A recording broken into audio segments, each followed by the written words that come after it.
যুদ্ধ বন্ধ হোক, যুদ্ধ বন্ধ হোক, যুদ্ধ বন্ধ হোক, যুদ্ধ বন্ধ হোক, যুদ্ধ বন্ধ হোক, যুদ্ধ বন্ধ হোক, যুদ্ধ বন্ধ হোক, যুদ্ধ বন্ধ হোক। একটা শিশু বাবার সাথে হাঁটছে স্কুলের পথে, বাবার হাতের একটা আঙুল ধরে ছোট্ট হাতে। হঠাৎ বিকট শব্দ আর আগুনের ঝলকানি, শিশুটা ভয়ে চিৎকার করে, বাবার চোখে পানি।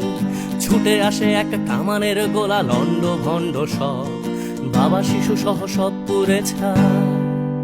যেন পৃথিবীটাই নীরব। যুদ্ধ বন্ধ হোক, যুদ্ধ বন্ধ হোক, যুদ্ধ বন্ধ হোক, যুদ্ধ বন্ধ হোক, যুদ্ধ বন্ধ